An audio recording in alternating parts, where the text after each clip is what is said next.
Yang saya muliakan pengasuh Pondok Pesantren At-Taufiqiyah Kyai Haji Imam Hashim SHMH, yang terhormat pengawas Pondok Pesantren At-Taufiqiyah Kyai Haji Azhari Mulyadi, yang saya hormati Kepala Pondok Pesantren At-Taufiqiyah Kyai Qudsi Hashim, yang saya hormati Kepala Madrasah Sanawiyah Unggulan At-Taufiqiyah Bapak Kowi Estoski MPD, yang saya hormati seluruh jajaran Dewan Guru Madrasah Sanawiyah Unggulan At-Taufiqiyah, yang saya hormati Ibu Yuliatin SAG selaku guru pengajar mata pelajaran fikih, dan tak lupa pula kedua orang tua saya yang ada di rumah.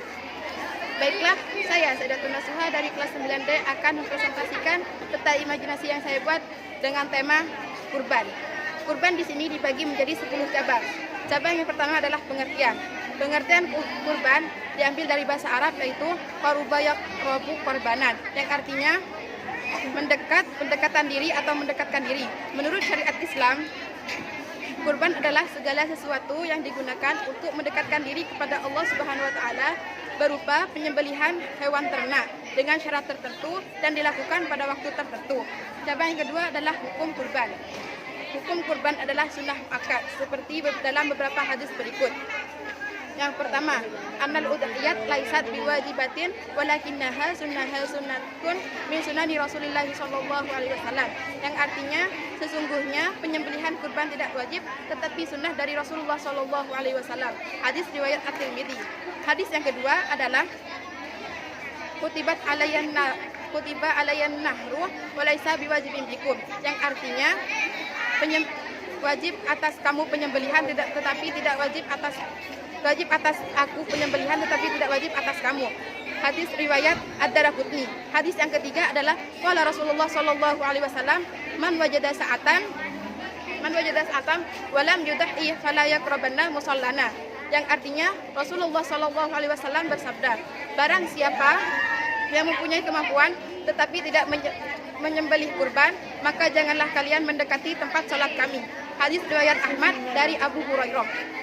Cabang yang ketiga adalah sejarah singkat kurban.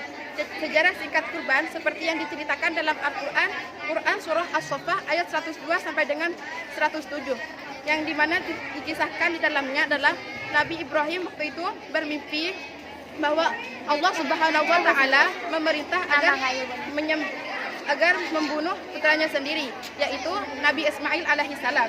Cabang yang keempat adalah waktu penyembelihan kurban. Waktu penyembelihan kurban dibagi menjadi dua, yaitu pada Yaumun Nah, tanggal 10 Dzulhijjah, dan hari Tasyrik, tanggal 11, 12, 13 Dzulhijjah.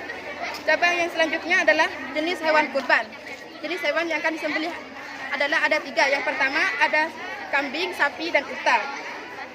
Cabang selanjutnya adalah syarat untuk menyembelih kurban. Dibagi menjadi 3. Yang pertama, ketentuan umur. Jika menyembelih domba maka harus berumur 1 tahun. Jika kambing maka harus berumur 2 tahun. Jika sapi maka harus berumur 2 tahun. Dan yang terakhir, jika menyembelih unta maka harus berumur 5 tahun. Selanjutnya, syarat hewan yang disembelih adalah tidak cacat. Yang pertama, tidak buta. Yang kedua, tidak sakit. Yang ketiga adalah tidak pincang kakinya. Yang keempat, tidak terlalu kurus dan terlalu tua.